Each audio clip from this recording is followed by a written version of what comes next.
right, everybody. Good afternoon. All right, well, welcome. I don't know where all of your participants are. We only have like a quarter of the people that actually started the program, which is sad because there's all this great information and all these professional people take time off from their day to come and provide people with information and presentations. At least it's being recorded on our YouTube channel, which is a good thing. But for all of you in here, the ones that did all the tours, you have more of a chance now to win because there's not going to be as many people in it to win it. So I thank you for coming to part 2 of the Game of Life's Journey. Again, my name is Lynn Drinkwater, and I'm the Moore County Senior Enrichment's Program Coordinator. And this was one of my favorite programs that I ever devised, and usually it is a packed house, so I'm aghast. Anyway, so how did everybody do on the tours? Did everybody go on the tours? Yes, everybody. Oh, very good. Very good. So how we do this is we're going to have all the presenters, and then after all the presentations are over, then what we're going to do is have you guys give us your passports at that time, and then you'll go around and visit the table vendors while we figure out who the winners are for first prize and second place. And then what we're going to do is give away door prizes.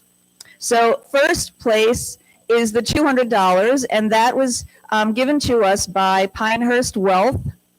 And the second prize of $100 was given to us by Joella Hardy with the Greens at Pinehurst. So thank you very much to those lovely sponsors. A nice little applause would be nice. Thank you. All right. So first up today, we have Jenny Richards, and she is the lead Veteran Service Officer with Veterans Service. And she's going to talk about veteran services and benefits.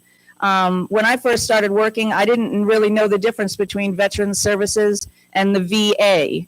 But the VA is the healthcare. Veteran services is everything else. Oh, come on up, Jenny. It's everything from soup to nuts, as they used to say. They have all the answers, and they're very wonderful to work with. And we're very thankful to have them so close by. We send many a people to you. Yes. When they come to see us, we always ask, are you a veteran? Is your spouse a veteran? Okay, well, you need to go to Veteran Services. Here's the address. Make a phone call and make an appointment. So here you go. Here is Jenny. Thank you so much. Hey, everyone. So as Ms. Lynn said, I am the lead Veteran Service Officer for the county. We are actually located just down the street from you all in the Ag Center off 15501. We also currently have another satellite office in Southern Pines. If anyone knows where the VFW is in Southern Pines, they were very gracious and built us our own office there. So we will be there every Tuesday from 9 to 3 for walk-ins. You don't need an appointment. You just show up and there's a VSO sitting there waiting to help you. So that's every Tuesday that we're there. So in our office, what we do is we like to call ourselves your advocates. So that's what we do for you. We will advocate through the VA to help you get the benefits that you have earned through your service. We help military veterans, their spouses, and children for education benefits as well. So we will walk you through the whole process, fill out all the paperwork that's needed, track what we need to track, gather all the evidence for you, and ensure that you are going to get what you are needed.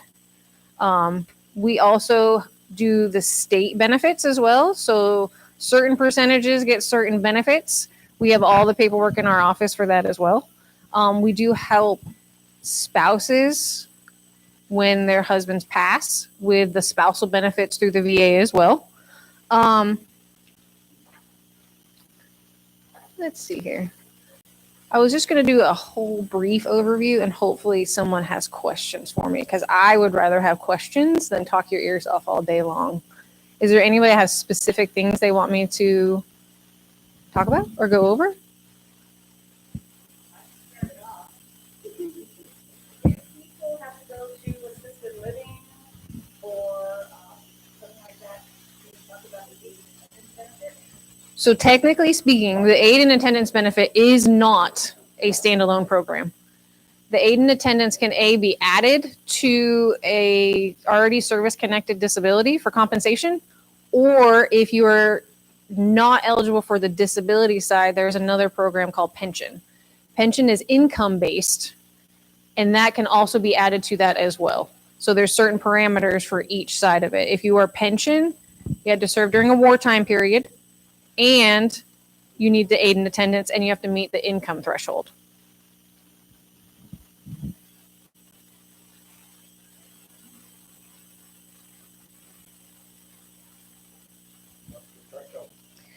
So there, it varies different. If you're married, I do believe it's like 30 some thousand a year. If you're not married, and there's different levels of it. I don't have it with me. But you also can't have more than $150,000 in assets either. So if you have those things, they have to be, there's a whole look back. Pension is not my favorite thing to do, to be quite honest with you, because it takes like a year to process. It can be a lot. Now, the compensation side, that's disability. So if something occurred in service, if you were injured in service, or let's say you served in Vietnam or any of the areas that have Agent Orange exposure, there are specific disabilities that come along with exposures. Those are called presumed conditions. So there are a lot that come with Agent Orange exposure, and now the burn pit exposures for Desert Storm, Desert Shield, and the Gulf on. So OEF, OAF, all those phases of life. So there's a whole list of things that are connected to wherever you served at. That's a big push with the VA right now, is toxic exposures. In 2022, they enacted the PACT Act, which added areas of contention for Agent Orange exposure. And they also added the burn pits from Desert Storm, Desert Shield on.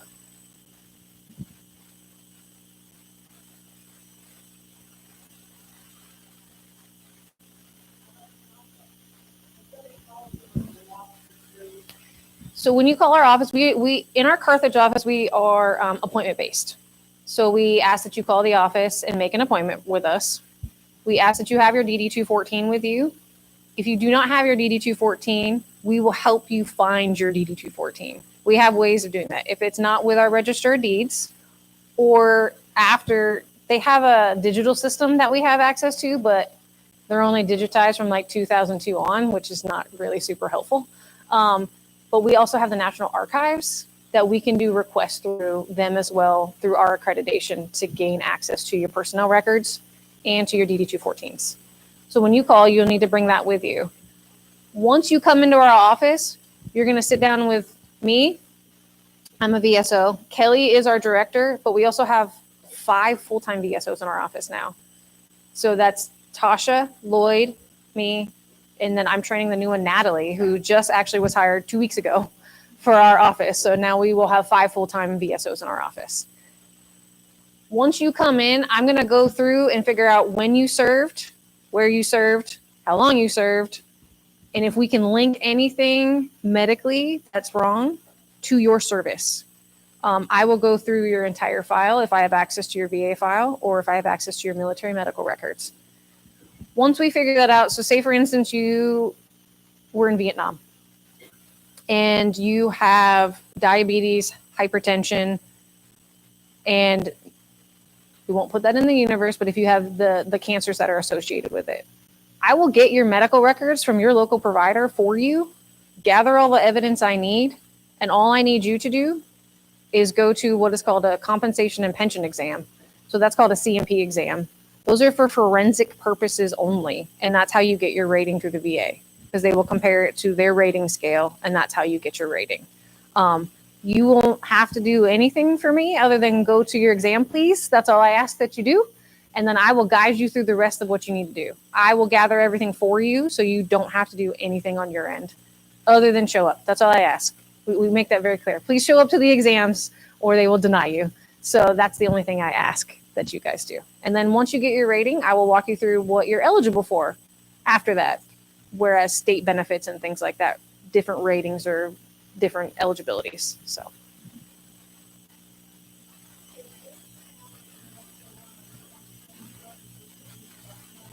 Yes. all 100 counties have one of us or more in their counties. We actually will see people outside of our county. Our commissioners are veterans and are very kind to our office, so they allow us to help those that don't live here. Not all counties are as nice as those commissioners are. I would have to say my furthest veteran that I'm helping right now is actually in Germany. So we just do everything via Google Drives and the internet and email, and we just do everything that way. But yeah, every county is supposed to have one. And they also can have state as well. So the NCDMVA, which is the North Carolina Department of Military and Veterans Affairs, have state veteran service officers. They're kind of few and far between, not so much as the counties, but yes, every county is supposed to have one.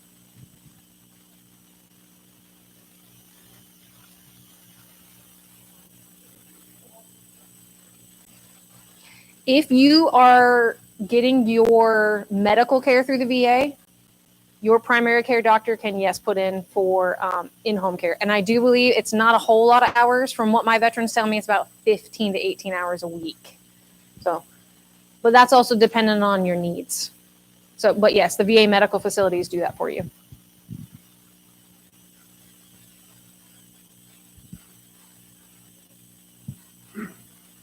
Yes.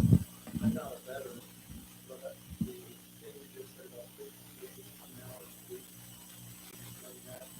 So with in-home care, that's how many hours the VA will pay for someone to come into your home to help with assisted living and like needs like that.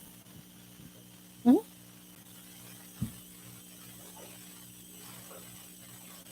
Yes. What services are available for veterans who are not? So that's the hard part with the VA. They base it on your service connection. To get VA medical care, you either have to be service connected or you fall under the toxic exposures, which is, the ones that I talked about with Vietnam and the burn pits and things like that. Or there's an income limit. So they go by the federal poverty line, which, to be quite honest with you, I don't know off the top of my head, to be eligible for VA healthcare benefits.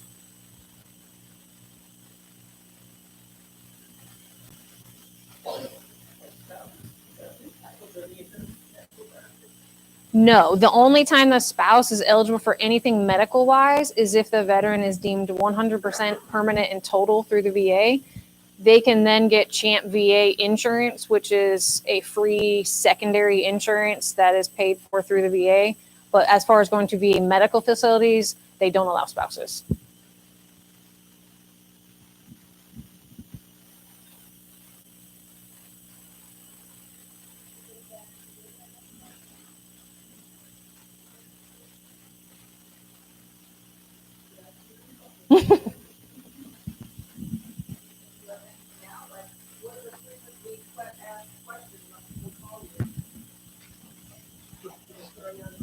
I don't have any frequent ones. They mostly say, when can I get my money? But that's generally it. So there's one in Fayetteville on Ramsey and on Rayford Road. There's also one in Durham. And then there's what is called a CBOC, which is just a primary care facility in Sanford. Then there's another one in Asheville. So those are the big ones that they have around here. They have little in Salisbury and things like that, like little primary care places, but those are the main hospitals. Okay, so the one in Fayetteville has shut down. They've shut down. They've got stuff happening on that situation. But there is one in Salisbury, Kingston, Black Mountain, and Kernersville. No. There was one that was, but they're not anymore. They're redoing the whole building, so they had to move all those guys out. So.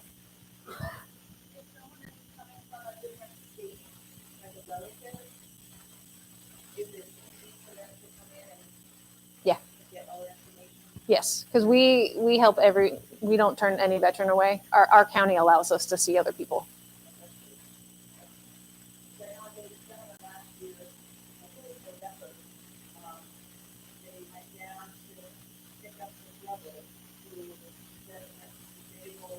living in a trailer, a chili during the storm.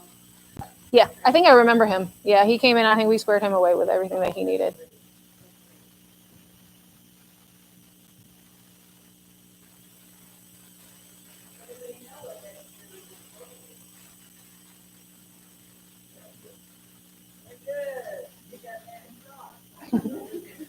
A plus, 1 point.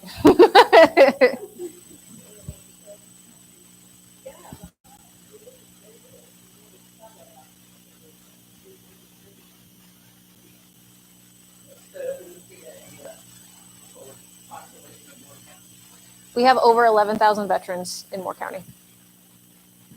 And that was a few years ago that they did that census. So I'm fairly certain it's probably more. My husband is active duty, so he wouldn't count in that situation. But there's a lot that are now retiring in our area that are active duty. So I think that is going to go up. But yeah, we have 11,000.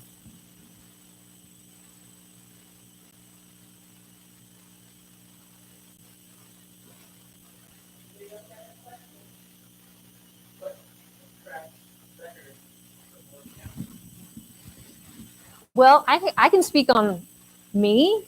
My husband's been active duty for almost 21 years. We lived in Fayetteville for 10 years, and no, thank you. I think for us it was too transient out there. We never knew the same people for very long. We moved here into Pinehurst, and we've lived here for almost 7 years. Actually, Maggie is my neighbor. She lives like 3 houses down from me. So, and it's nice because we always know the same people. To me, Moore County is big, but it feels small to me, and that's what I grew up in. I grew up in a very small town in Pennsylvania, so I like that you still know everybody. I go to the same grocery store every Saturday, and they all still know who I am. So I love that everyone just knows me. And I see my veterans all the time when I go out, and my kids will be like, "Mommy, is that your veteran that you helped?" So it's nice, and I can introduce them to my family and stuff like that. So.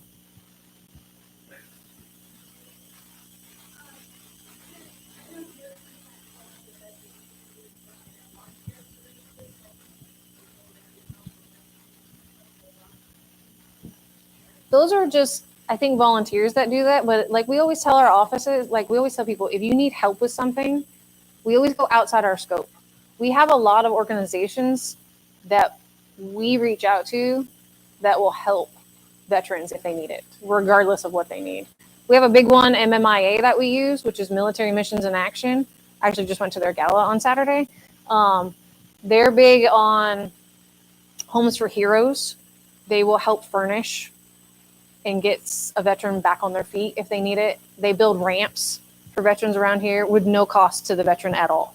So they will do everything. They have a set of volunteers that the veterans that can't sit still and want to do stuff all the time. So they go out and they build ramps.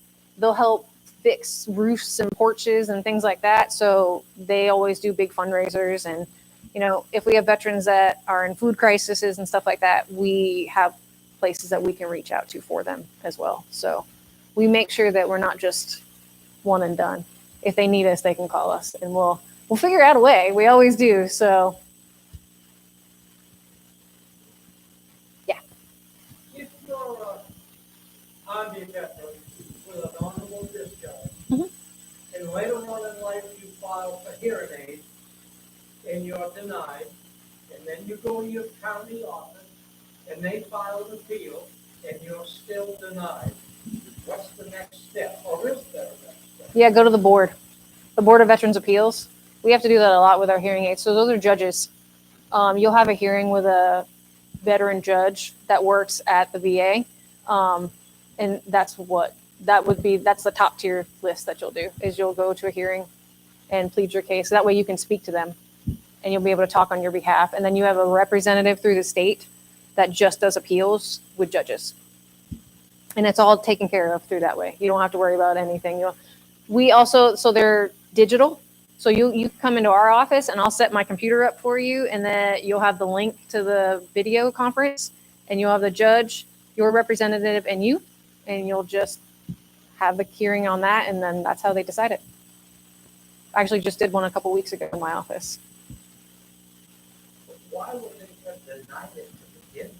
That depends on what your case is, and I'd probably have to look at it, to be quite honest with you. Because it depends on, there's a whole lot of factors that come into denials and things like that.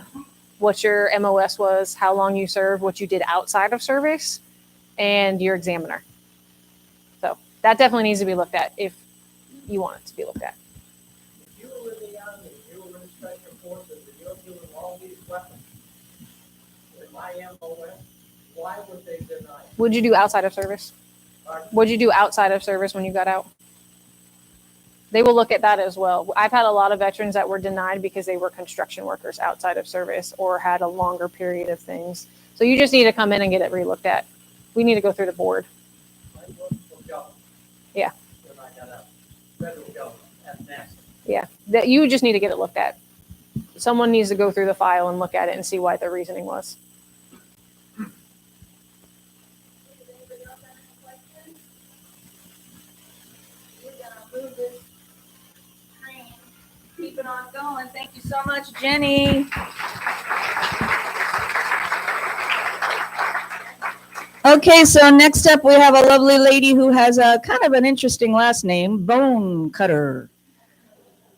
We have Maggie Bone Cutter here. She's lovely. She works for First Health Hospice, and she's going to give us a little education on the difference between hospice, palliative care, and the importance of advanced directives. And while Maggie introduces herself, I'm going to get everything ready for her presentation. And when you're ready, this is the advancer. Okay, perfect. Perfect. This We are super lucky to have Jenny here today. She is incredibly bright and she knows everything there is to know about veteran services. So if you're a veteran, make sure to reach out to her personally. She knows everything. Well, thank you so much, Lynn, for having me here. I'm so tickled to talk about hospice and palliative care. This is one of my passions, and I'll tell you why. My dad was a West Virginia coal miner. He died when he was 68 years old of black lung disease. Has anybody ever heard of black lung disease? It's horrible, wretched, awful, nasty. I would not wish it on my worst enemy. It's pretty much COPD. And when he got down to 125 pounds on a 6'2" frame, I should have known he wasn't getting better. But I didn't. Because nobody sat down with my mom and me to explain things, to explain that he wasn't going to get better. We were not offered hospice. And his journey would have been made so much better if we would have known that. And my mom and I would have had a much better journey if we had known that. So now I'm on a mission to educate everybody about hospice and its sister, palliative care. That's a weird word, palliative care, and the importance of both. And then I'm going to make a quick mention about advanced directives, but Jennifer Garner in the back is the expert on such things. I'm just going to tell you about an event that we're having. So let me tell you about what hospice really is. End-of-life care. There are, for hospice and palliative care, the goals are similar: to improve the patient's quality of life, to relieve physical and emotional suffering, and to support the patient's family. Now, let me tell you about hospice. Has anybody ever had a loved one or friend who has gone through the hospice system? As a society, we call it's the H word. And nobody wants to talk about it, but I'm going to tell you a story that kind of puts hospice on its ear. Once upon a time, there was a boy and a girl, and they fell in love, and they got married, and they had a large family. And then later on, something happened, and they fell out of love, and they got divorced. And then years and years later, they saw each other. It was a kid's wedding. I can't remember what it was. But they realized they made a horrible mistake, that they were each other's soulmates, and they wanted to get back together. But the boy, now the man, got sick, and he ended up at Moore Regional Hospital in Pinehurst. And then he ended up at the hospice house across the street. But the man and the woman were undeterred. They were still going to get married. And so the sons got dad ready, the daughters got mom ready, and our amazing nurses wheeled the man down from the hospice house to our interdenominational chapel right on the campus. and they got married. And in that moment, there were no patients, there were no caregivers. It was just a family that was made whole. That's what hospice is. It is finding quality in our last remaining days and making every single moment count. So I'll tell you a few particulars about hospice. It's also called comfort care, and I'll tell you why. So let me tell you some hospice myths as a society, and I hear these all the time. Well, doesn't hospice just speed up death? With hospice, don't you just withdraw food? You withdraw all medication? Well, you've got to be in like the last day of life in order to be eligible for hospice. Oh, and hospice is just for old people. None of this is true. Here's some more hospice myths. I'm full of myths today. Hospice is a place you go to. No, it's not. Hospice is a care philosophy. Patients must leave their home to get hospice care, and hospice care is expensive. These are all myths, and I'll explain why. So, in order to be eligible for hospice, someone must have a diagnosed terminal illness, which means we anticipate that person to pass on within 6 months. Now, as humans, we're horrible predictors of life expectancy, but based on data, that's what we think. Somebody has 6 months left to live. And they elect to forego aggressive treatment. No more chemo, no more radiation, no more endless visits to the doctor's office. They just want to be. And we find sometimes that our patients, once they go on hospice service, they start to feel a little bit better. I see a nodding of the head. They start to feel a little bit better because they're not on that treadmill of all the treatments and everything. And hospice services, so remember, people think that they withdraw food and treatment and you have to be on your dying days. No, everybody on hospice service has a very well laid out care plan that is designed just for them and what they want. So it's management of pain and symptoms so they can be comfortable. Nursing support is a part of hospice care 24/7. Related medical equipment, such as a hospital bed, that could be part of it. Related medications, this is medications related to the terminal illness. And then urgent inpatient care, which is typically provided at a hospice house, like the one across the street. Services also include personal care, which is usually bathing by a nurse assistant. Continuous home care, which is very rare. That's when a nurse comes and stays for at least 8 hours in someone's home. That's pretty rare. Respite care. So hold on, let me see what's on my next slide. Okay, so respite care. So if someone is being cared for at home, they're on hospice care, and a loved one is taking care of them. That's hard. And caregiver burnout is very real.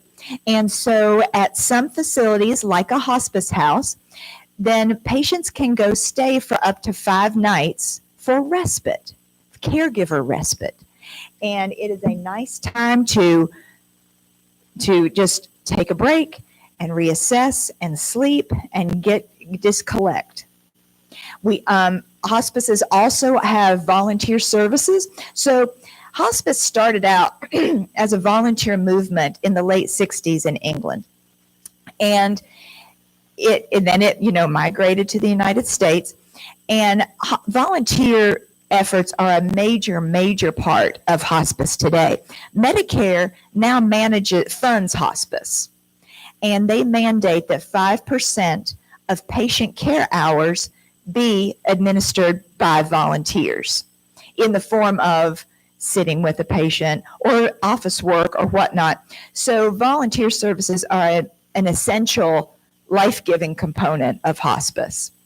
Spiritual care Hospices typically have chaplains on staff who can provide spiritual care, and also bereavement services. A Medicare benefit within the hospice package is 13 months of bereavement counseling after a loved one has passed. So again, Medicare covers all these. Now, hospice care locations. People can receive hospice care anywhere they want. Remember, one of the myths was hospice is a place you go, or you have to leave home to get hospice care. That's not the case. So the majority of people receive hospice care in their personal home, be it their home, or their assisted living residence, or their skilled nursing residence. And a nurse comes in maybe once a week to see how things are going. A nurse aide will come in a couple times a week for bathing purposes.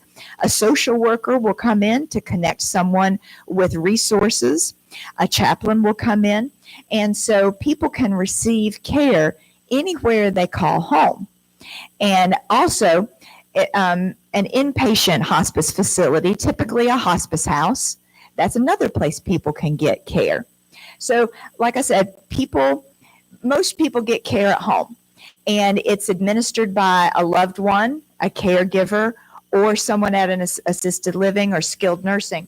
But if pain and symptoms get really bad, then they can go to a hospice house type facility like the one across the street, and that will manage very acute symptoms. If the pain is too much that cannot be managed at home, it's pain, agitation, nausea, just something that can't be managed at home, they can go to a hospice house facility. And the goal at these facilities is to stabilize those symptoms so the person can return home.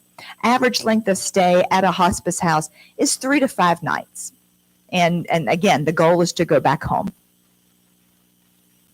So hospice care, we talked about, so Medicare funds hospice. And so Medicare pays for everything related to the terminal diagnosis. And when you're on hospice, almost all of your ailments will contribute to a terminal diagnosis. Or Medicaid, if someone is younger than 65, someone can apply for Medicaid. And most private insurers have a hospice benefit too. Now, and I'll take questions at the end about both types of care. I'm going to talk now about palliative care. That's a weird, like I said before, that's a weird word, palliative care. And it's also called supportive care. And I'll tell you why. I'll use my mother as an example. My mom lives in an assisted living facility in Pinehurst, and she lives near someone near and dear to my heart. And she sits on the front porch all day long, and she rocks in her rocking chair, and she talks to people as they're coming and going, trying to get juicy details out of people.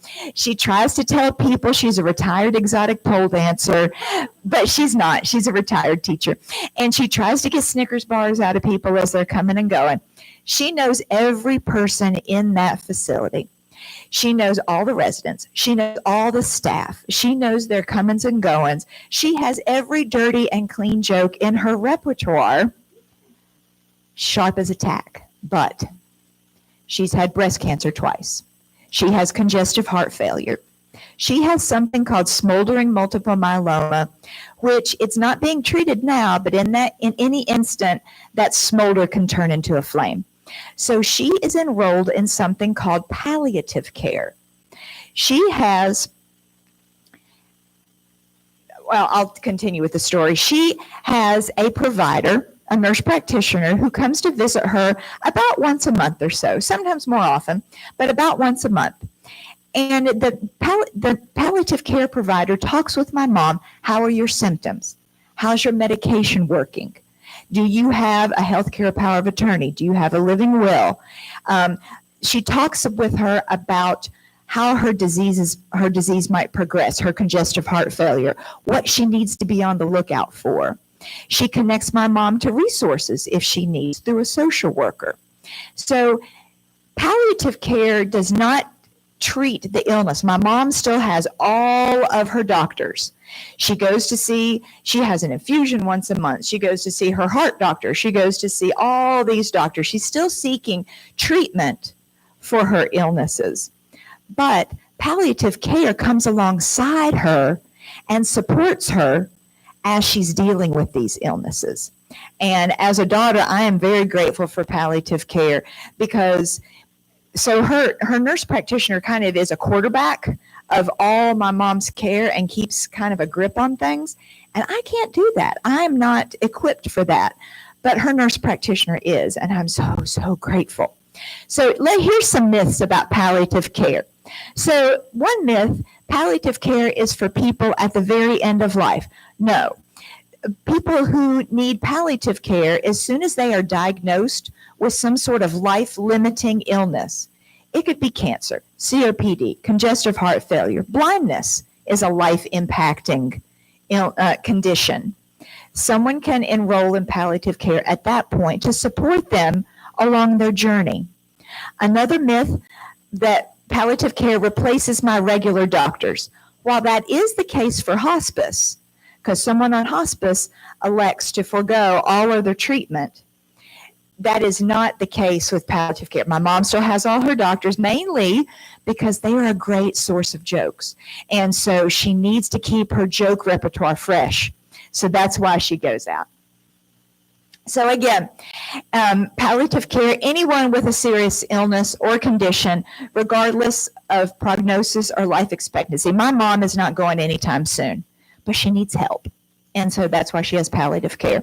It works with and not replaces your treatment plan. Again, palliative care is similar to hospice in that it focuses on quality of life, managing those symptoms so that we're having a good day, emotional and spiritual support, navigating treatment options because people in palliative care are still seeking treatment. What does that look like? What does what would a chemo journey look like? What would a radiation journey look like? Advanced care planning, which Jennifer's going to talk about soon, and I cannot stress highly enough. And connections to community resources. And also, I'm grateful for my mom's palliative care provider because when conversations get to the point of she might be needing hospice, I don't have to worry about having that conversation with her because the nurse practitioner has already had that conversation from a healthcare practitioner, not from a daughter. Sometimes it doesn't come as easily from a daughter as it does from a third party. Palliative care can happen just like hospice anywhere. Personal home, skilled nursing facility, assisted living facility, an outpatient clinic. Some healthcare systems have outpatient clinics where you go and receive care, or a hospital. Most hospitals have palliative care. For example, if someone's been given a real heavy diagnosis in the hospital, cancer or whatnot, a palliative care provider can come in and talk with them about all the aspects. What does that look like? Let's talk about your next steps. And who pays for palliative care? Palliative care is a specialty consulting type care, just like cardiology or dermatology. It is a specialty type, so Medicare Part B would cover that, and then most insurance carriers will cover it. It's like a copay. You may have a copay. Thank you. Any questions about hospice or palliative care? Yes.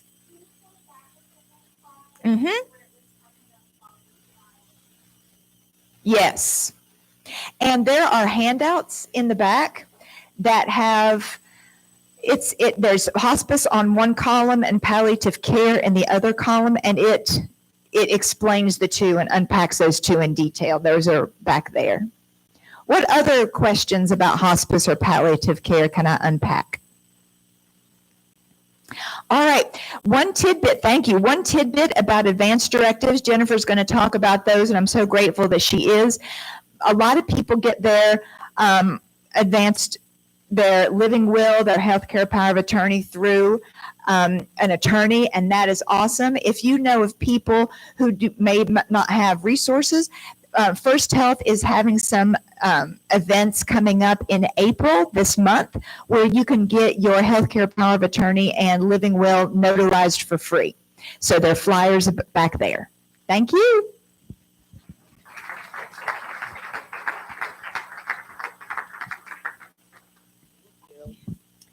And if you do the drive-through advanced directives, you might see me and Alvita, because we always go over there and we serve as witnesses.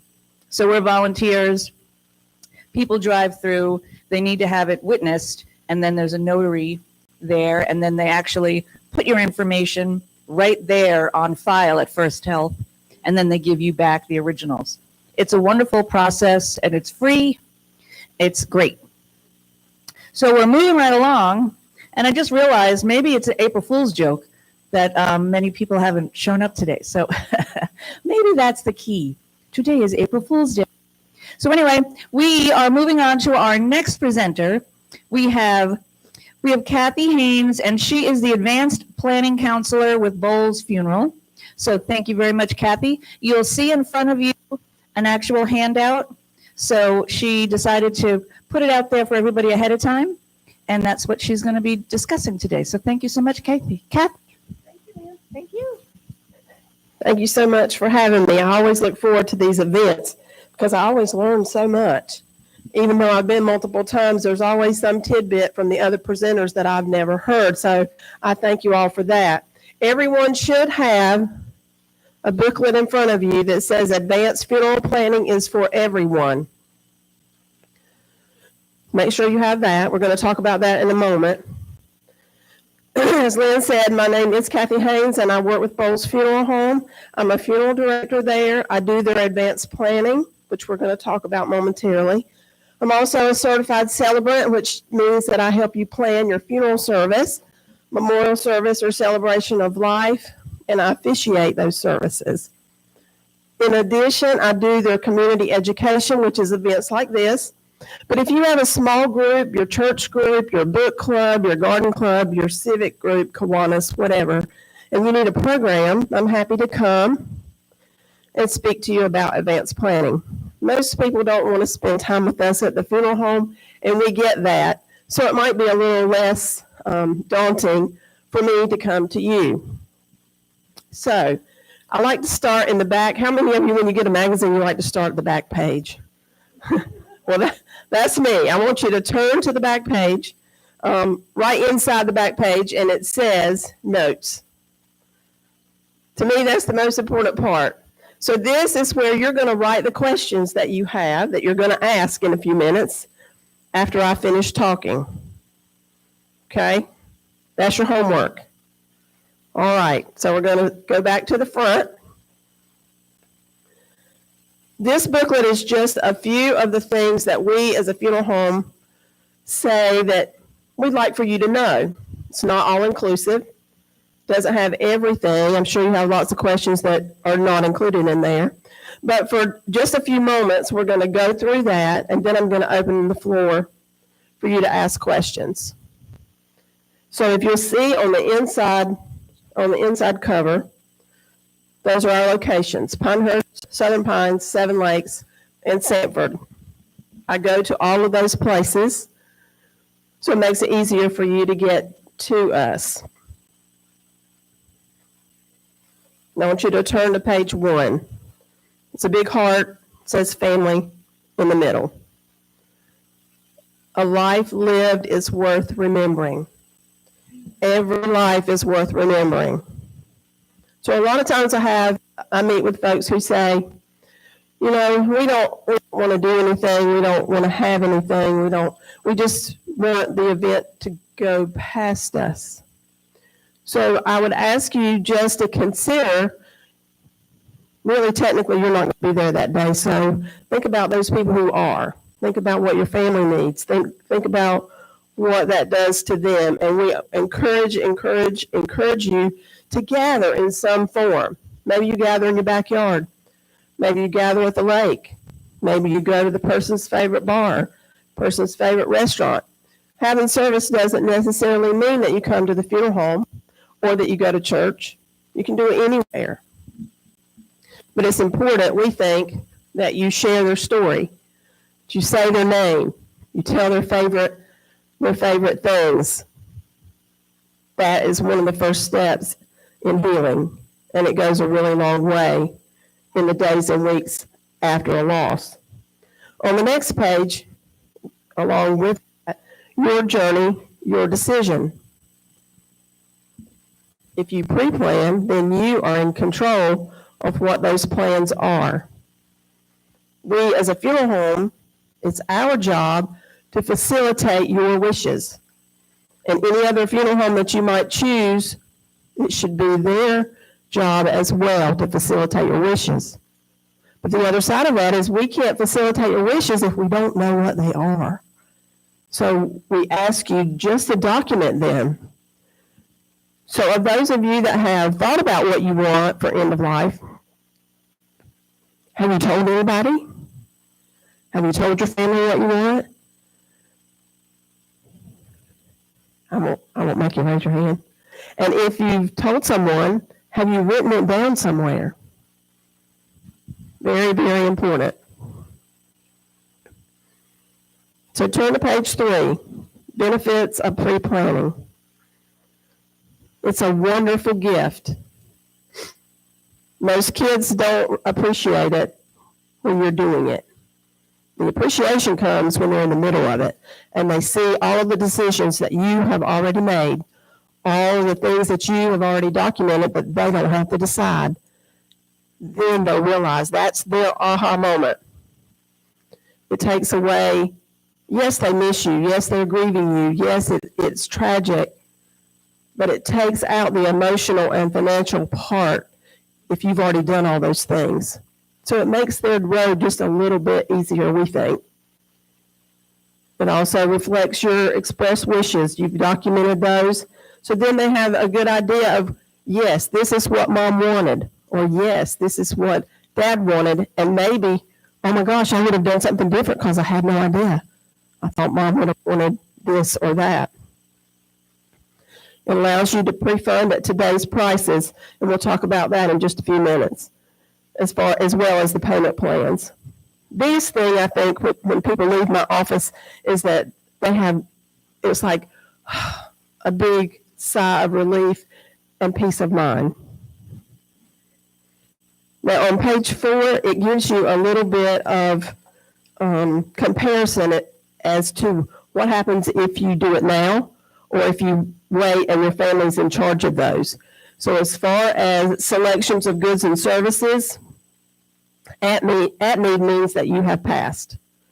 So if those goods and services are not selected until at need, that means your family's in charge of that. If you do it pre-need, before you pass away, then those are already documented. And the decision maker is your spouse, children, or whoever you've assigned to be in control. Could be your attorney, like Miss Jennifer back there. But ahead of time, it would be yourself. The cost, the difference in the cost, if you fund and pre-plan while you're still living, you're paying today's prices. If you don't, which is fine, some people's situation dictates that they want to wait until they've passed, but you're going to pay whatever the market is on the day you die. Now, as far as those costs, we offer no cost, no obligation meetings. So you come and talk about, get all your questions answered. And I typically do 3 things. 1, I gather vital statistics, not your heart rate and your blood pressure. That's for your doctor. All the items and all the things that are required for a North Carolina death certificate. It's easier to do that, and that we already have that gives us a leg up on filing that death certificate when the time comes, which you're going to need to release any funds. Your family's going to need to release funds that you have. I always think it's easier if you have documented those vital statistics because you know all the answers to the question. If your children are in charge, it might be a little difficult in the heat of the moment and they're emotional to remember their grandmother's maiden name. which is your mother's maiden name. To them, grandmother was grandma or Nana or Gigi or whatever their name for her was. They have no idea what she was before she married grandpa. So it just takes away some of that stress. On page 6, list some of the things that we would ask for in addition to the gathering the vitals. And that's not an all-inclusive list. It just kind of gives you an idea of things that you might not thought about that we might be asking. So the second thing at that meeting we would talk about is disposition. Do you want to be buried in a casket? Do you have plots in New Jersey that you need to get to? Do you want to be cremated? Do you want your body to be present and then be cremated? All these are things that we would talk about at this meeting. And then the third thing would be you would go home with a cost estimate tailored to your individual selections. And I'll pause right there for just a moment and see if you have questions. I'll give you a second to catch up. Yes, ma'am.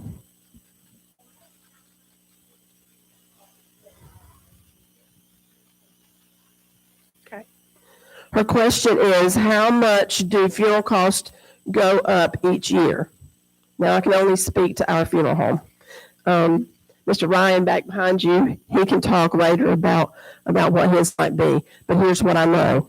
In our funeral home, our prices do not go up a certain percentage every year. So they might stay the same this year and next year, and then change depending on what the economy is doing.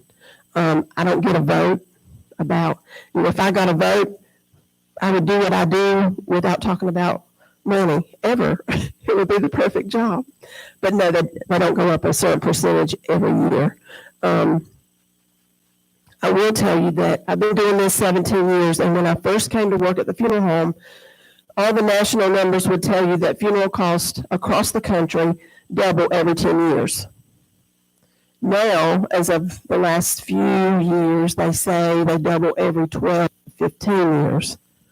And I've been at the funeral home long enough for the pre-needs that we have on file that are 10, 18, 20 years old, and I hate to say it, are coming due, but are being used.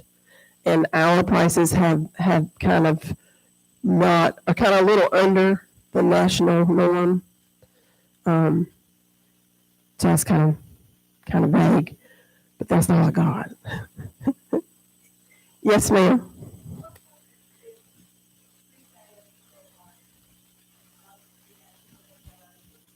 Okay. Okay. Robert says, what happens if the funeral home goes out of business? What happens to the money? You never lose what you put in. When you prepay, and it's like this for every funeral home in North Carolina, we are governed by the North Carolina Board of Funeral Service. It's kind of like, I tell people, it's kind of like the FDIC is to the bank. They do our audits. The Board of Funeral Service does our audits. They do our funeral home inspections. They have the ability to shut us down. So if we go out of business, if we go bankrupt, if we are, if they tell us that we have to close because we've done something wrong, your money is still protected and intact. We are not allowed to take your money before you die and mix it with our operating funds. We have to place it in trust. So if that happens, you would be notified that we are no longer in business. And they would say, we see that you have a pre-funded plan with Bowles Funeral Home, and they would give you an opportunity to choose another funeral home for it to be assigned to, or they would assign it for you. That's a good question, Ron. That's good. And for that, when you do prepay, you pay a $20 filing fee for them to have record of that. Anything else? Yes, ma'am.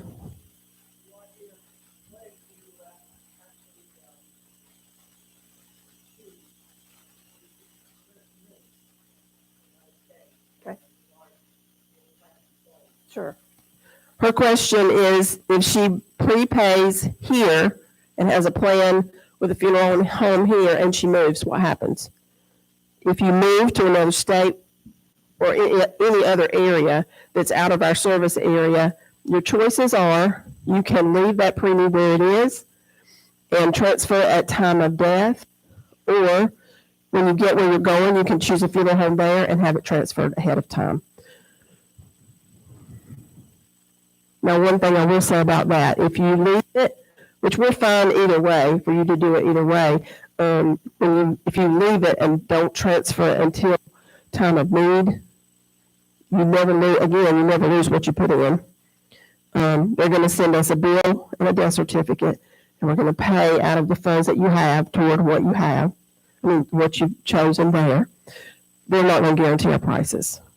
When you pay with us, we're going to guarantee the price of your service and your merchandise. Whatever you pay today, your family doesn't pay anymore.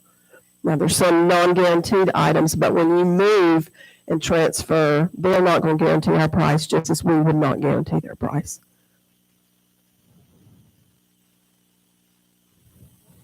Anybody else?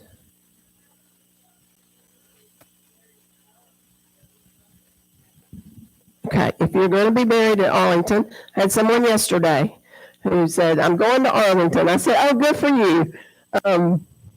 We'll take a DD-214. You'll go ahead and pick out all of your things with us. And then when the time comes, you can pay for that ahead of time as well. But when the time comes, we will report that, send all the information that Arlington requires, and we will wait and wait and wait a long time for them to let us know they've gotten the information and put us in the queue for scheduling. You'll pick a day, and then if it's a casketed burial, then we will take you when the time comes.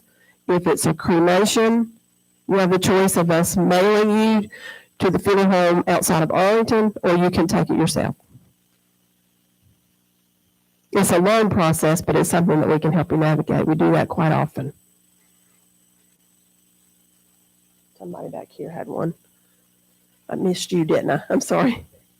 Pass away in another state, Yes, sir. what's the ramifications there? Okay. His question is, if you pass away in another state, what are the ramifications of that? It kind of depends on your situation. If you have already paid for cremation, you don't want to say you're in Missouri. You don't want to fly.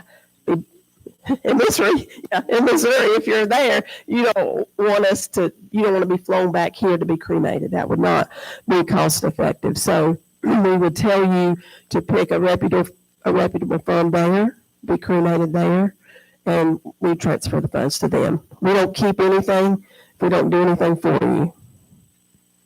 Now, kind of depends if you're a burial, you kind of need to be back here, so that'll be a little bit different.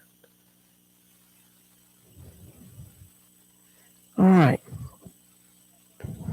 Yes, ma'am.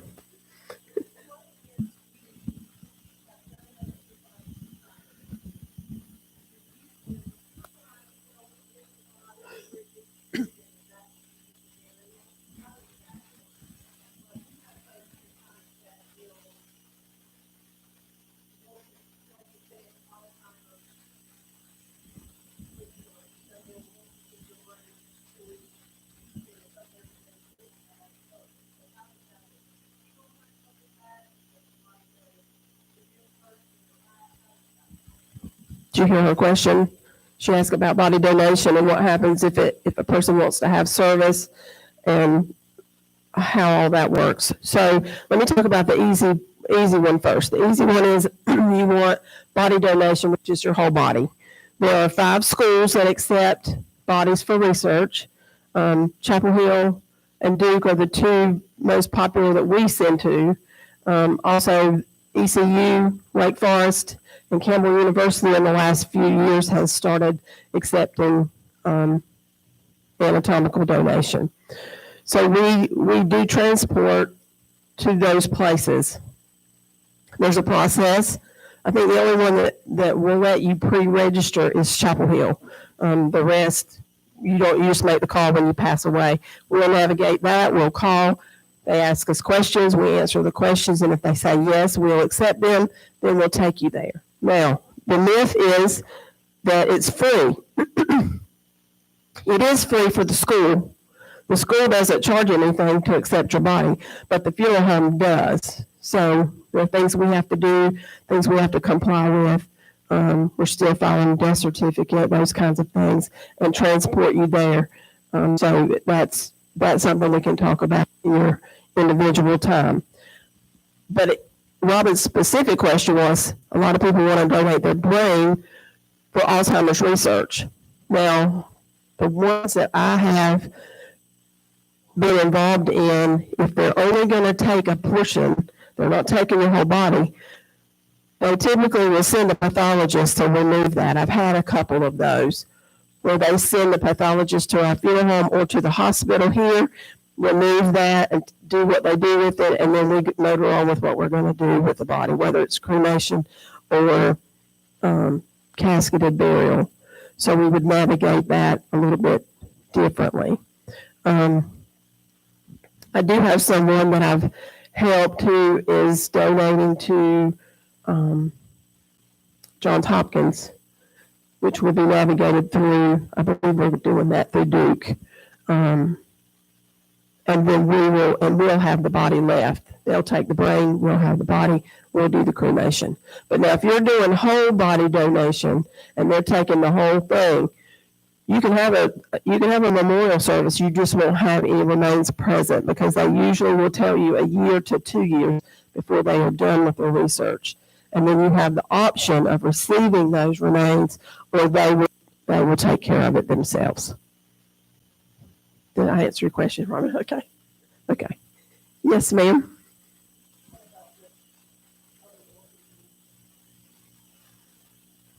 Her question is, what about other organ donations?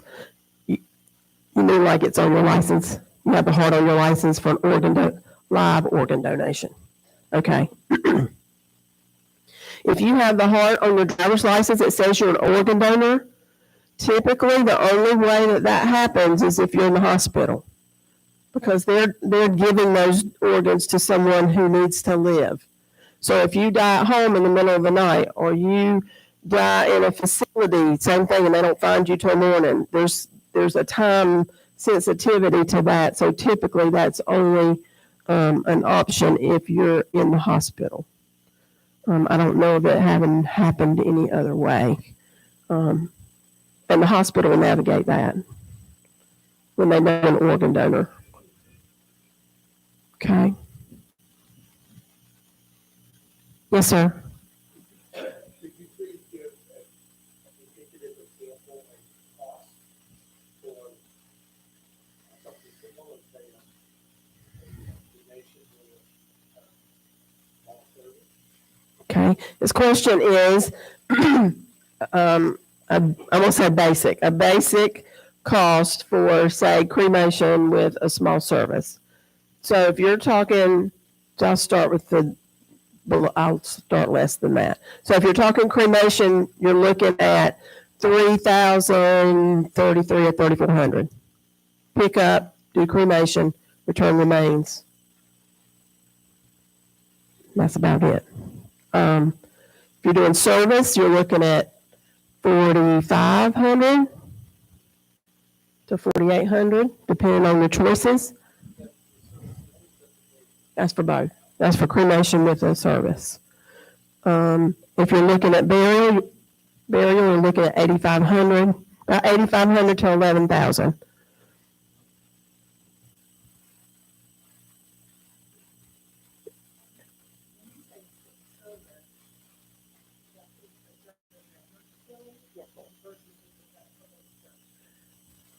Her question is if that, when I say service, does that mean at the funeral home or at somebody's church? So to qualify that, as far as our costing is concerned, if you're having service at a funeral home, yes, that includes use of our facility. If you're having service at your church, but you've opted for us to be there, same cost. So it's not so much where you are, it's whether we're helping with that. Does that make sense? Everybody get that? Yes, ma'am. You just gonna stay. She said it costs too much to die, so she just gonna stay here. We do offer tours of the funeral home, tour of the crematorium. We have an open door policy. You just have to make an appointment.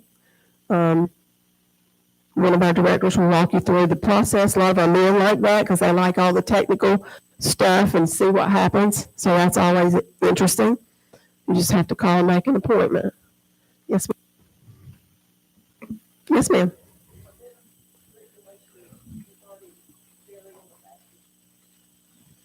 Her question is, are there regulations regarding burial of ashes? Now, as far as burial of ashes, it just has to do with whatever the cemetery's criteria is. They each have their own rules. They're not, the state doesn't say, they're not all the same. The state doesn't say, you have to do it this way. It's according to what their cemetery rules are. And Mr. Ryan back there, they have a cemetery and he can tell you about that as far as locally. The bigger issue would be scattering. A lot of people want to scatter in public places. That's not always ideal or legal. So you might want to check and make sure. I would say a lot of golfers are on number 2, but you might not want to advertise that. I have family members that are at Disney, but I wouldn't advertise that. The beach is really popular. That's not legal either, so good luck to you. Yes, ma'am.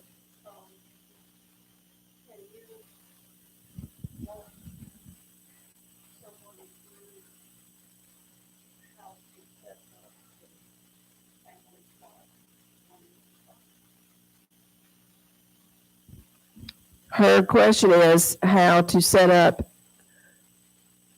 make your property a family cemetery.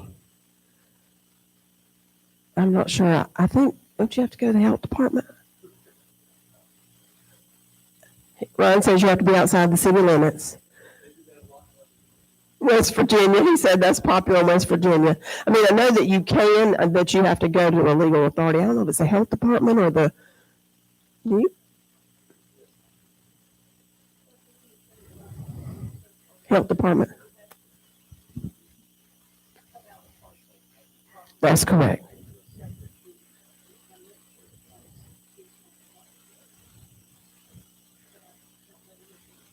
No, I don't, and I didn't know the easement part. I know you can no longer use it for any other purpose.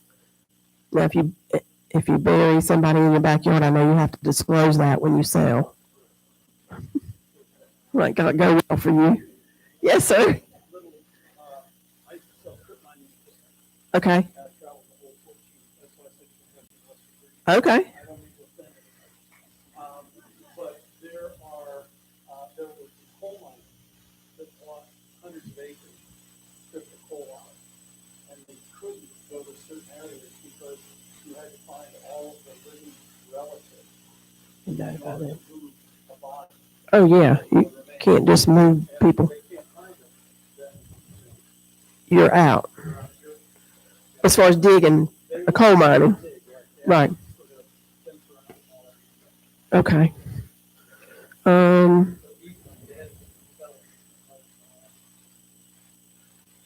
I over my time? You didn't ask not one question, I don't think. I'm impressed. Did you? Oh, yeah. Oh, yeah. Okay. You get an A. Thank you. All right.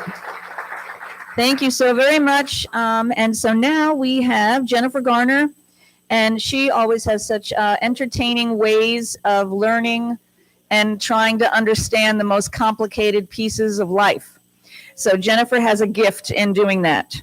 So if you haven't met Jennifer already, here she is now, the infamous Jennifer Garner.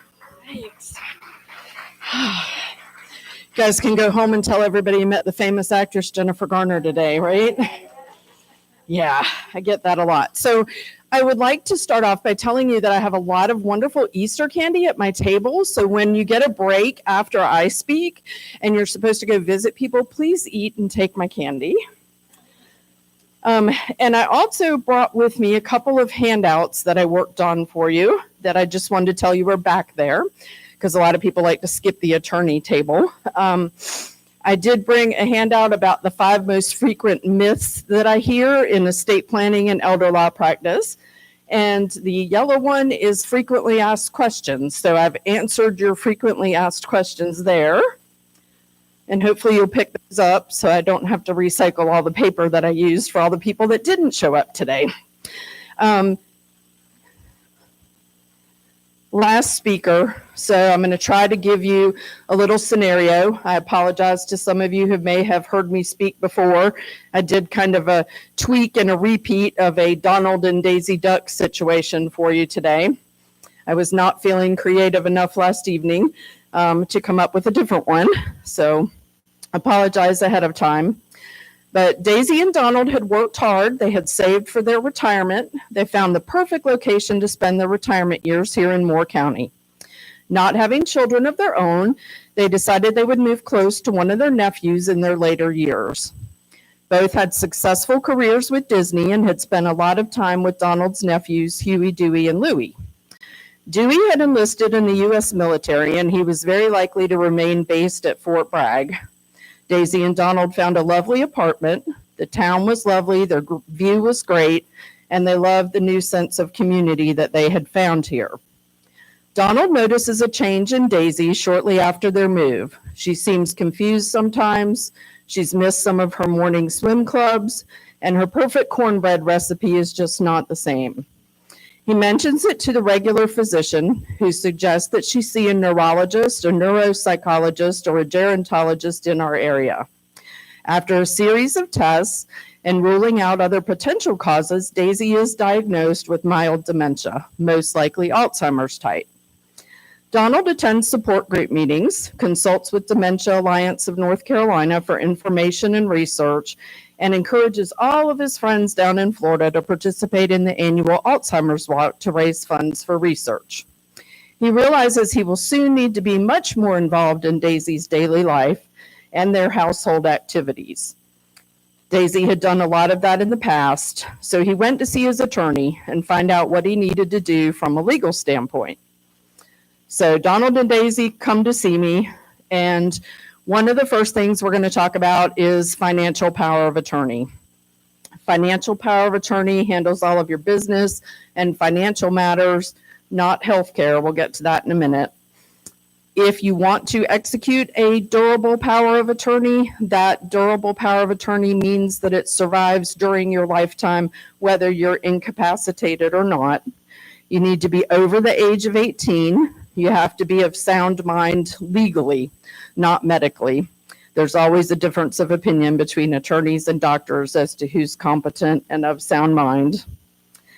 You do not have to have any witnesses in North Carolina on a financial power of attorney, just a notary.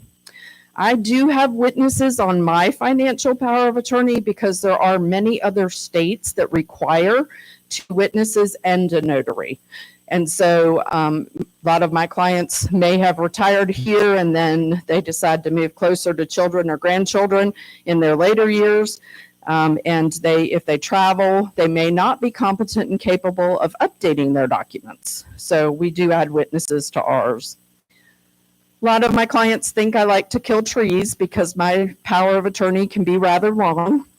The real reason that I do the long form power of attorney is because I like you to read and see all of the powers that you are giving to this person that you're appointing to handle all of your financial matters for you. I also like for that person that's being named to help you to understand what powers they have. There is a short form power of attorney that can be used in the alternative. Nothing wrong with it from a legal standpoint, but it is just quick little bullet point, you can handle real estate transactions. Well, what does that mean? And so in the long form power of attorney, all of that would be outlined and explained for you. Gifting is a big issue in financial powers of attorney.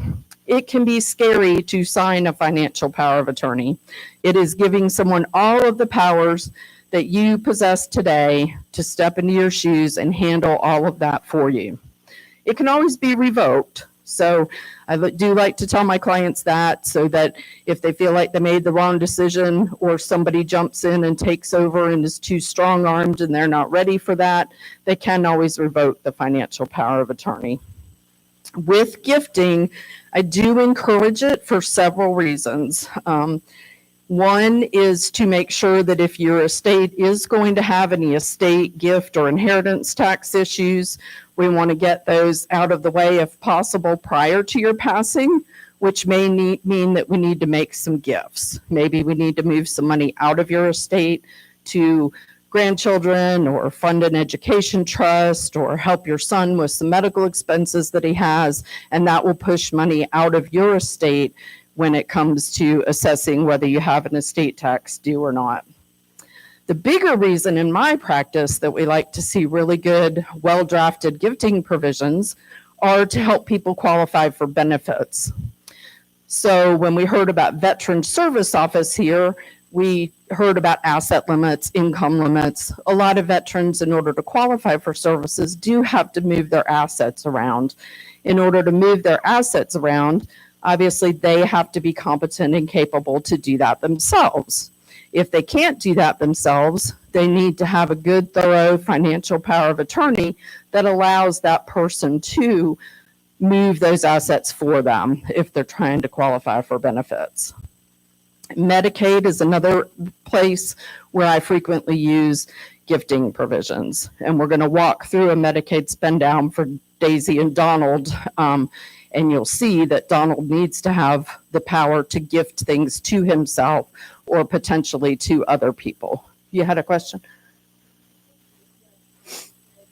Mm-hmm.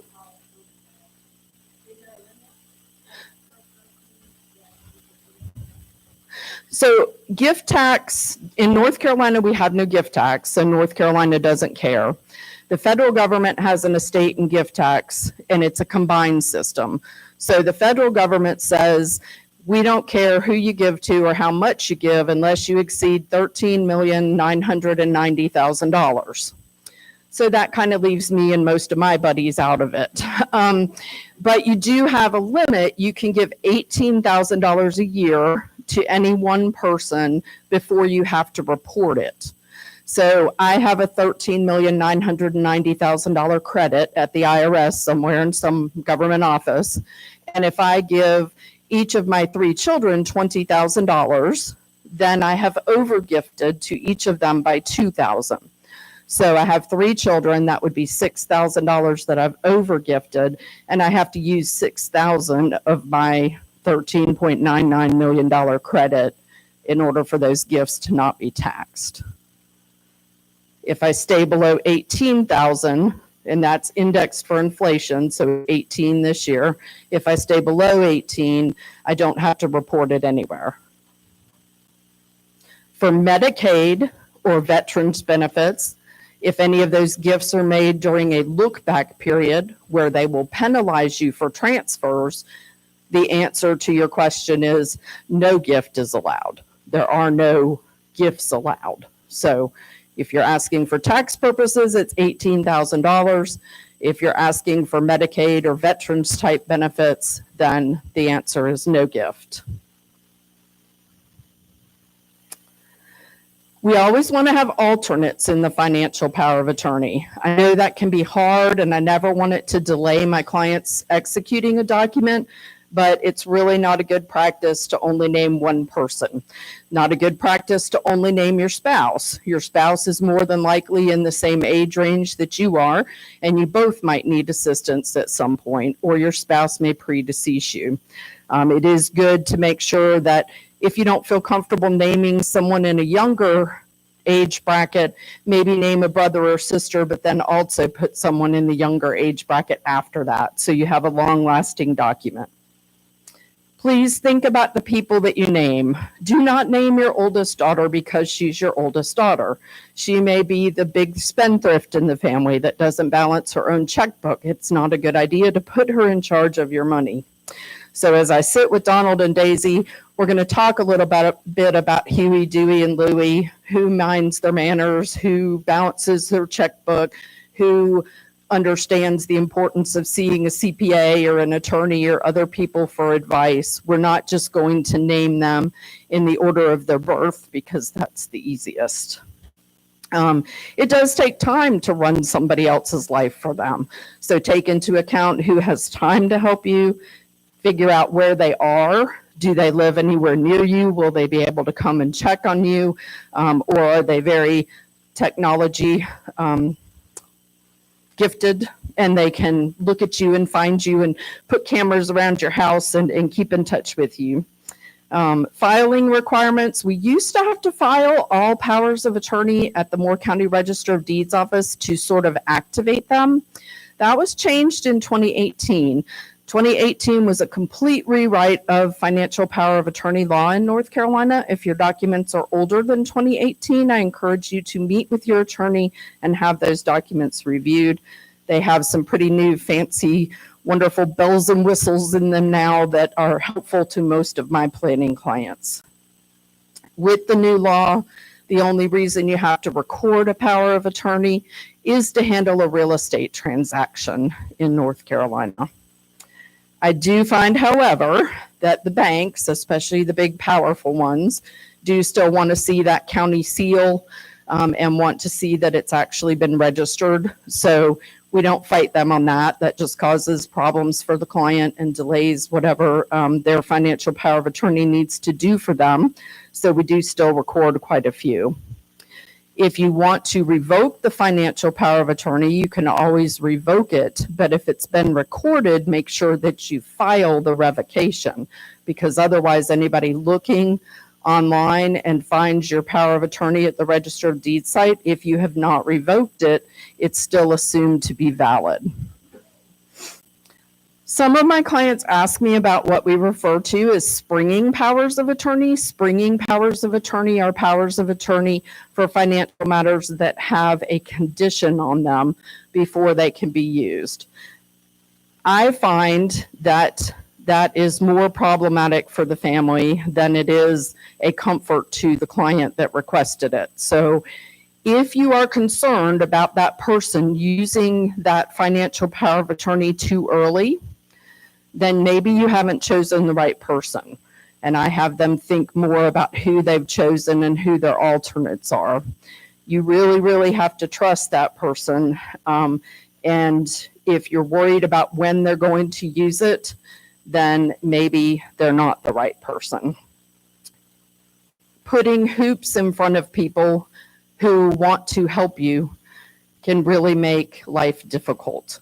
So some of the provisions that I've seen in springing powers of attorney require letters from 2 doctors saying that you are not competent. Well, I know there's a shortage of doctors. There's a shortage of attorneys. We're all booking months out. Mom needs help. Mom's forgetful. Mom hasn't paid the electric bill and the water bill, and the utilities have been turned off. If I now have to go and get 2 doctor's appointments and get a doctor's appointment long enough for a doctor to actually assess her and declare that she's not competent, I am really putting a lot on my family member that I've asked to take care of me, and just caused a really big delay. So I am much more personally a fan of the immediate power of attorney. When it's signed, it's effective. Just don't spread it everywhere and share it everywhere. You know, keep it with your safe documents, wherever that may be, and use it only when it's needed. If Donald does not have financial power of attorney over Daisy, the only option he's going to have is guardianship, which is a court proceeding. It's expensive. It's emotional. It is not a good situation at all to go through. It tears families apart. You have to go to court, and it's either the clerk of court or a jury of your peers that determine that you're not competent. If you're not competent, then they appoint a guardian. They can appoint a guardian of the person, and the court is usually pretty good about choosing a family member when it comes to guardian of the person. That's sort of like a healthcare power of attorney, making sure that you yourself are taken care of and safe. Then they have a guardian of the estate, which is the person that takes care of your assets. And sometimes they appoint unrelated people that you've never met. So there's a list of attorneys, for example, that will serve as guardians. And the clerk of court gets to decide who is appropriate to be your guardian. So sometimes people have strangers appointed to take care of them and their finances. There are limited guardianships. Limited guardianships are usually not appropriate for the dementia situation like we're discussing today, but they're very important for special needs children who may have some abilities in certain areas, but then in other areas they are not able to handle. So maybe they'd be able to handle financial transactions below $100. So if my special needs child went to the movie theater with friends, they could have $40 or $50 in their pocket. They knew how to buy a ticket, they knew how to get popcorn and a drink, but if I gave them $500, it would still all be gone when they came home, which would not be good financial management. So limited powers of attorney are able to be done in North Carolina, but the limited guardianships are as well, where there's a limit maybe on how much they can handle finance-wise and which decisions they're still able to make. All guardianships are audited by the clerk's office, so it isn't a private matter, it becomes a public matter. And usually gifting is pretty much prohibited. You can petition the court and ask if you can make gifts, but very limited that those get approved. Very expensive. Healthcare powers of attorney, I was not asked to go into detail on those, but they're very, very important. Need to appoint who you want to advocate for you, make healthcare decisions for you. Donald is now in a situation where Daisy can't make healthcare decisions for him, so he knows he has to then rely on other family members or friends to do that. If he chooses Nikki as his best buddy to be his healthcare power of attorney, they are about the same age. Nikki stayed in Florida, Donald's up here. He needs to take that into consideration with who he chooses. You also want to discuss what you want at the end of your life and what things you want done to you or done with you to be sure that the person you're naming feels the same way, or if they feel differently, that they will honor your wishes. Sometimes religious beliefs or just regular everyday beliefs that we have can be very different than the people that we're appointing. So always make sure that you appoint backups. With your healthcare documents, the last major legal change in North Carolina was 2007. So if your documents are 2007 or newer, they probably have most of today's bells and whistles in them, and you would not have to redo them.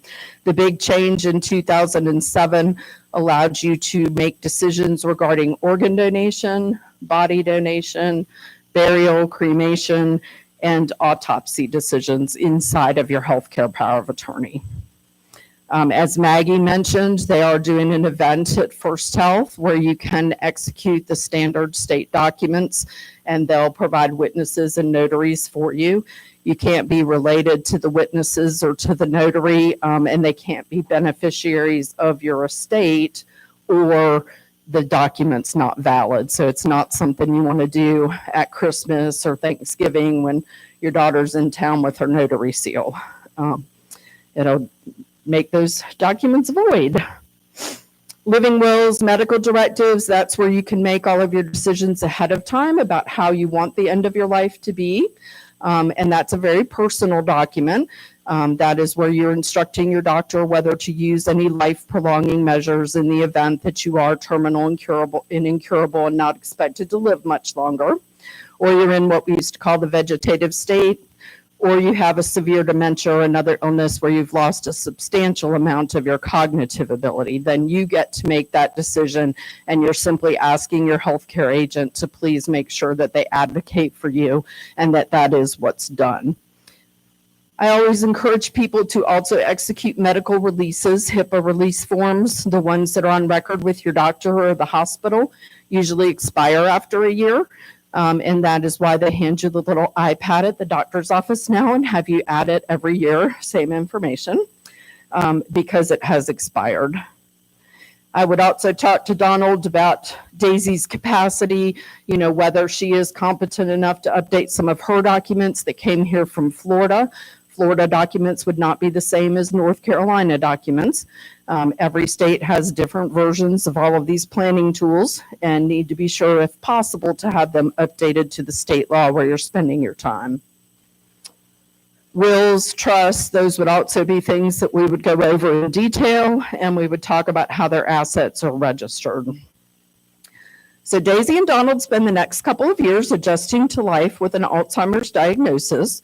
Time comes when Donald can no longer handle Daisy by himself, and he considers placement.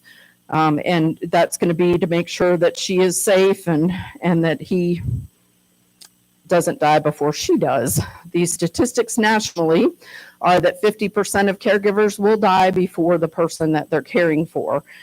So I cannot recommend to you enough that if you are a caregiver, that you get breaks, that you take some of that respite care that might be available to you, that you attend caregiver support group meetings and kind of find your people to stand behind you. Make sure you don't miss your doctor's appointments and skip over things that you need yourself. So what do I recommend that Donald do? Well, I would love for Donald to go out and visit the assisted living and skilled nursing facilities in the area, tour them officially. I also highly recommend that they drop in and unofficially tour them. Everything can look perfect on your first tour because they know you're coming, and they might not take you down one of the halls. Not any of the places that are here today, but some others that we've seen. He needs to make sure that he advocates for Daisy and for her care. Nobody can just be dropped off for care and left there and not have an advocate. Become familiar with all the rights of patients. For example, facilities cannot open your mail. Your mail is your mail. So if Daisy gets letters and cards from her old friends down at Disney, she needs to be given those cards. They're not to be opened by anybody at the facility. Another one that some people don't know is that visiting hours are 24/7. They cannot make you leave unless you are disruptive and harming the flow of things in the facility. Always meet with the facility bookkeeper. Determine your medical coverage and what's going to be paid for and what's not going to be paid for. Expensive mistake if you don't know what you're in for. And don't trust what your neighbor said or what your neighbor's insurance paid because they never work the same. Investigate any long-term care insurance if available. So we see some older policies that still provide some pretty good daily rate coverage. Some of the newer policies are kind of what we call hybrid policies, where they're really like a life insurance or an annuity product that you've invested in, and it just gives you the right to pull money out of that to pay for your long-term care. So just understand how those work. Daisy transfers to the assisted living memory care unit. She attends many activities, meets new friends. Donald visits her frequently. He also gets some rest and travels to see his old friends and his nephews, and he attends to his own health care needs. Donald receives a call from the facility. They ask for a care conference to discuss Daisy's decline. She's reached a point where assisted living is not sufficient to meet her needs. So what does Donald do now? Well, we always recommend that Donald consult with hospice and palliative care, see if that is a good support for them to have in addition to either bringing her home and having her cared for at home if what is happening is something that's going to progress rather quickly and they expect for her to pass away soon. Maybe he chooses to bring her home. If not, he would go and investigate the next level of care, which would be the skilled nursing centers.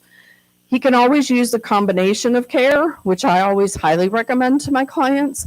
Make sure that you have people like palliative care and hospice care on board with you, even if you're taking care of your loved one at home. Or if your loved one's in a facility, the hospice and palliative care can enter those facilities as well. The question that always comes up, okay, it's time for a facility, how do we pay for it? Many people have Medicare. Medicare is really a doctor, hospital, rehabilitation, and diagnostic insurance. Medicare does not pay for your traditional long-term care. They will do short-term rehabilitation type coverage. Advantage plans, Medicare Part C, will do some rehabilitation, not nearly as strong as your traditional Medicare with a supplement, but it's only for rehabilitation purposes, like after a fall or a hip replacement or a knee replacement, where you would then be admitted to a nursing facility for rehabilitation, which is not what's happening with Daisy. She's just declining and needs more care. Veterans benefits, you heard from the veterans, service officer earlier. There are some veterans benefits like aid and attendance that might pay if you meet all the qualifications and you haven't done any gifting within the last 3 years, that they would step in and provide sort of like a stipend for you to be able to use towards your care, not the full cost of care. We do have special assistance in North Carolina, frequently referred to as Medicaid, but it is only for assisted living coverage. And so the rules are completely different than the rules for long-term care Medicaid. And I see a lot of families go and tour assisted living facilities and skilled nursing facilities. They tend to lean towards placing someone in an assisted living facility because they look a little more homey than a nursing facility. Nursing facilities have to meet kind of like hospital criteria for cleanliness and getting rid of all the bad bugs. So if they choose assisted living, they cannot use traditional Medicaid long-term care benefits there. The only type of Medicaid waiver program that works in assisted living is special assistance. Special assistance has an income cap. I've been practicing law here for 31 years, and they just in the last 2 years increased the income cap for the very first time. So as I'm sure you're aware, the cost of living has certainly changed in the last 31 years. However, these numbers have only recently changed and only changed by a couple $100. So if your gross income, that is your Social Security prior to your Medicaid premium being deducted, is over $1,355 or $1,717. So $1,717 is if you were in a memory care unit. If your gross Social Security is $1,718, you don't qualify and you will never qualify. There's no deductible or no spend down that fits that. If you're going into just regular assisted living because you can't prepare 3 meals a day on your own, or maybe you can't monitor your own medication, if your income is $1 or 10 cents over $1,355 a month, you will never qualify. So as you can see, just based on standard Social Security rates, much less anybody having a pension or any other type of income coming in, there are not a lot of people that qualify for that benefit. Your assets have to also be below $2,000 to qualify. So Daisy has already been in assisted living care. They were private paying for that. So now she's going into skilled nursing. When she enters skilled nursing, Donald comes to see me and we talk about Medicaid possibly covering her cost of care. So what do we have to do to qualify her for Medicaid? Well, it has to be medically necessary for her to be in the skilled nursing facility. We can't just drop someone off at a skilled nursing center. You can if you want a private pay, but that becomes difficult rather quickly. So the doctor has to fill out what's called an FL2 form. That is a specific state form that the doctor completes, listing the things that are wrong with Daisy, what medications she's on, what kind of help she needs with her activities of daily living. Maybe her walking has gotten poor and she sits all day. She may have some bed sores and some other things that are a problem. So she medically qualifies to be in skilled nursing. Then they look at income. They don't look at Donald's income, but they look at Daisy's income. So Daisy has Social Security, and Daisy also has a Disney World pension. And so she works there long term, and her pension's a pretty good size. But her income, when we add Social Security and her Disney pension, is still below the cost of care in a nursing center. So there's not a specific cap like there is on the special assistance program. It's just how much is your income and is that enough to pay privately? And if it's not enough to pay privately, you pass the income test. So she only gets $3,000 total. a month. So she passes the income test. She does not have enough to private pay. Then we have to look at their assets. They're married. Because they're married, we have to look at both spouses' assets. You marry for better and worse, and this is probably the worst for Donald. They add all of their assets together. She is only allowed to have $2,000 to qualify for Medicaid. He is allowed to keep a minimum of $31,584. These are 2025 numbers. And he can keep a maximum of $157,920. So let's look at their assets and see how this would play out. They have bank assets worth $200,000. Donald has his 2024 Mustang that he bought after he dropped Daisy off at assisted living. We won't talk anymore about that. Daisy has her old Suburban, a 2020. She used to take all the kids in the neighborhood out to the pond to swim. Then they had their household furnishings and their personal items, which are really wonderful, having lived at Disney their whole lives. So those are priceless. We have prepaid irrevocable burial contracts for both of them. Those are worth about $30,000. And if you get really greedy with that and you have $60,000 irrevocable burial contracts, Medicaid's probably going to say no, no, no. So you have to stay reasonable and within limits to get those approved. They have a house in Disney World, but you know Walt, he never lets anybody own everything, so he still owns half of it, and they own the other half of their house in Disney. They have stock in the Disney Cruise Line, and then they have a Disney death benefit, kind of like a group life insurance policy for $50,000. So when we go to the Medicaid office, what is countable? What is going to prevent them from getting Medicaid for Daisy? The bank assets, because those are available to them and they can use those funds for care. The extra vehicle, $40,000, and their stock in the cruise line. What's not countable? One vehicle is non-countable. And it doesn't have to be one of the vehicles that they own when Daisy goes into the nursing home. If Donald decides to upgrade from the Mustang and he wants to drive a Bentley, he can go and drive a Bentley, but it's just one vehicle. The house in Disney is not countable. That house is in Florida and they only own part of it. So Medicaid cannot require them to sell that home to cover the cost of care. One, because Donald lives there and the spouse can stay in the home. Two, because Daisy can say, I have an intent to return home. I want to go back to my house. And three, because Walt Disney owns the other half of the house, they can't force him to join in a sale. So that asset is not available to them. Household furnishings and personal items are not countable.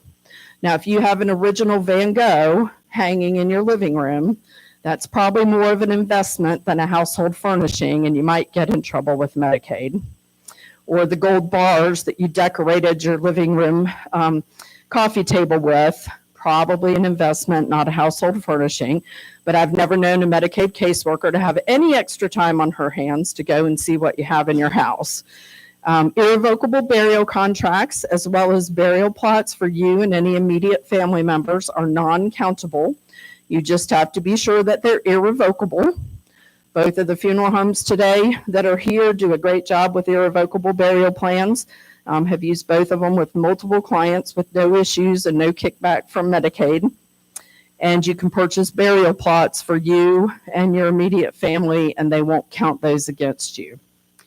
That Disney death benefit, like a group life policy, is also not countable because there's no cash value. You can't get that back. That's just something that Walt gave them as a long-term employee of Disney. They can designate who gets it, who's their beneficiary, but they can't cash it out. It doesn't have any cash value. So then we sit down with Donald and we look at those countable assets. So we have $340,000 worth of assets that count. That's way over the $157,920 that he can keep and the $2,000 that Daisy can keep. So we have that number, and $170,000 is allocated to each of them. Doesn't matter whose name's on it or how it's held. Donald can keep $157,920. Daisy can keep $2,000. So I have $180,000 and $180,080. Great math that I chose to spend down.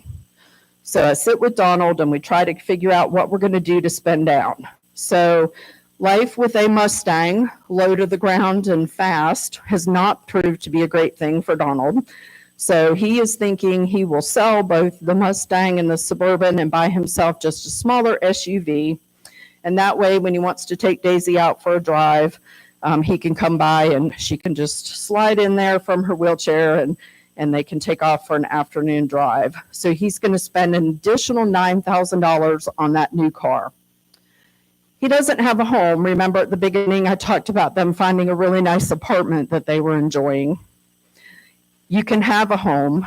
So he can buy a home in Southern Pines. He finds a townhome for $150,000. I want to know where he found it, but I had to make the numbers work. So that is their non-countable home place.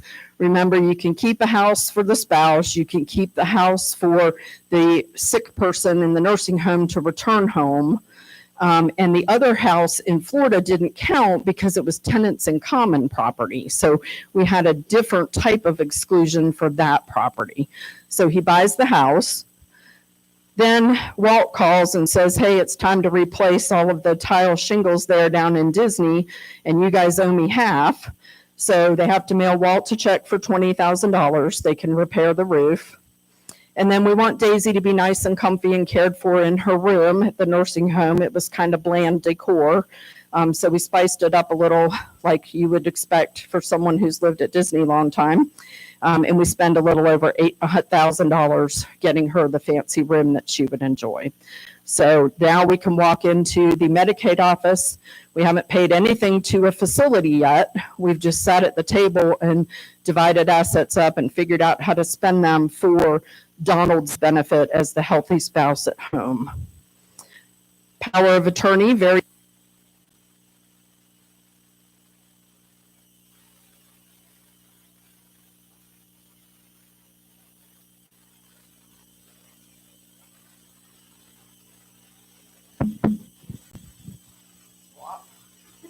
Thank you, ma'am.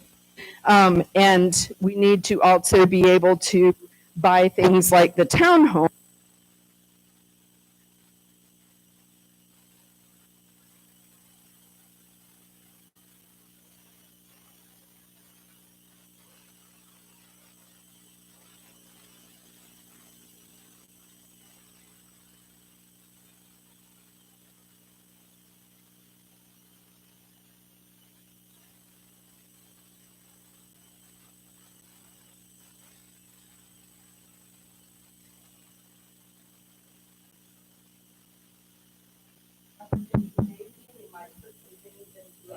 Special needs trust for her, so Medicaid will take care of her. And if Medicaid is taking care of her, Huey, Dewey, and Louie could be the trustees of that special needs trust and provide all of the extra things that Daisy likes to her when she has no funds left. Or he may decide to just disinherit her and pass everything on to the nephews, knowing that they love their Aunt Daisy and that they will take care of her. I've seen that go both ways. So what questions can I answer for you guys? I know that was a lot to cover, but I wanted to hit on everything that Lynn brought up. Yes, ma'am.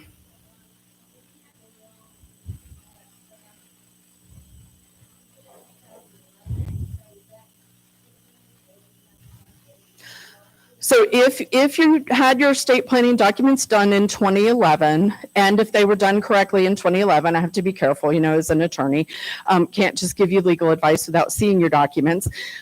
Likelihood is that you should probably update your financial power of attorney because of the complete law rewrite in 2018, and your 2011 financial powers of attorney would be under the prior law, which does not mean that they are void documents. It just means that you don't have all the new bells and whistles that are allowed as of 2018. I do encourage all clients and all individuals to thoroughly review their documents at least every 3 years. If you can put it on your schedule with tax time is already kind of cruddy and depressing anyway. So pull out your will and your death documents and kind of review those at the same time, and make sure you have accurate information written down for your family members and that they know that you've done your planning.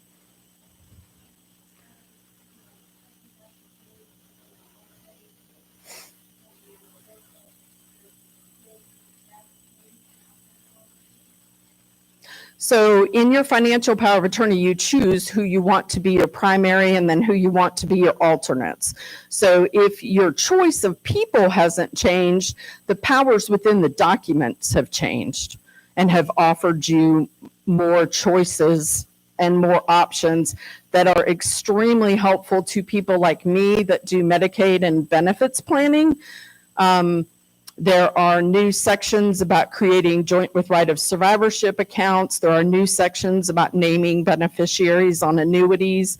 We often use single premium immediate annuities to convert money to a stream of income so that it's not a countable asset. All the tricks that we have to get people qualified faster.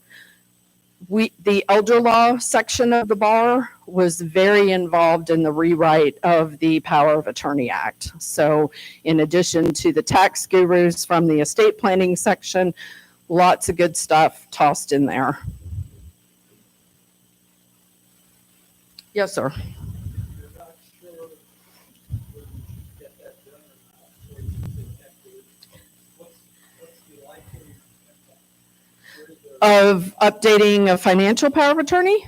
Okay, so if you choose not to update your financial power of attorney, it may be missing provisions, possibly about gifting, about creating joint accounts. So maybe Donald's new checking account where he had to take Daisy off, maybe he had wanted to add Huey, Dewey, and Louie as joint owners on that with him.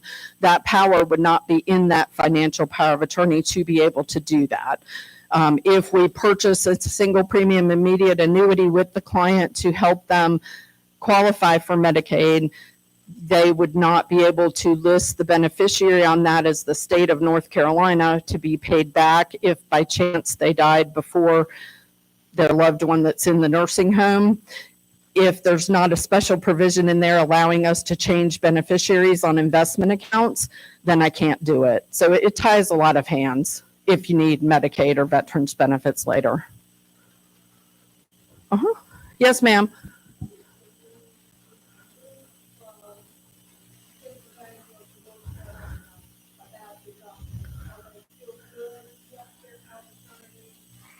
So your healthcare power of attorney, your living will, your HIPAA release forms, those are all going to be very state specific, and you are encouraged to update them to the state in which you're living, which is likely where you're going to have your medical emergency and or pass away.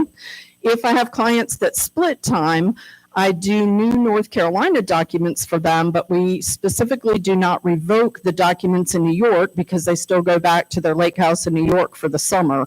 So we have them covered if the medical event happens in Pennsylvania, and then we have them covered if their medical event happens in North Carolina. The doctors are the ones that need to know that that is a proper state-issued document because it's their liability and it's them being sued if they do the wrong thing. So they're not likely to take the time to consult a New York attorney when they've got you in the ER with your New York documents. With a financial power of attorney, we can usually make it work, but we do usually have to consult with the attorney in the other state, which ends up being much more expensive than executing a new document where you live.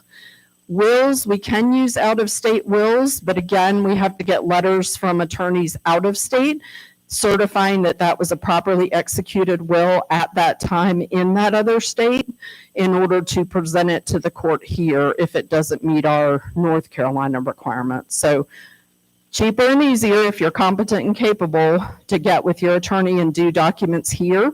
If you can't do documents because you've moved your parent to North Carolina from another state and they're not capable of redoing their documents, then I think you need to at least have an attorney look at them and let you know, how different they are and whether they're going to be acknowledged or not, just so that you know what to do moving forward. Thanks. I hope you guys visit everybody's tables that came out today and spent the day out of their office, going back tonight to do all their work that they missed. They brought a lot of good stuff with them as well as goodies. Thank you. Thank you so much. Okay, so for everybody who has a passport, if you could please write your name in the passport so we know who you are. And then when you get up to go around and visit the tables, there's on the same table where you received the plate and the napkin is a little suitcase, and you'll see Katie next to the suitcase. You just drop your passports in there, and then as you walk around, we'll go ahead and look through to see if you've been to 2 visits, or for every additional tour, you get an extra entry into winning the cash prize. So the first place prize is $200 from Pinehurst Wealth, and the second place prize is $100 from the Greens at Pinehurst. And then we will distribute the door prizes that all these lovely people came, all of our wonderful sponsors, and have the tables. So thank you so much again for coming. We still have some sandwiches and some cookies and some fruit if you'd like to partake as you're walking around. And we'll see you in just a few minutes. Thank you.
All right, everybody. Is everyone feeling lucky?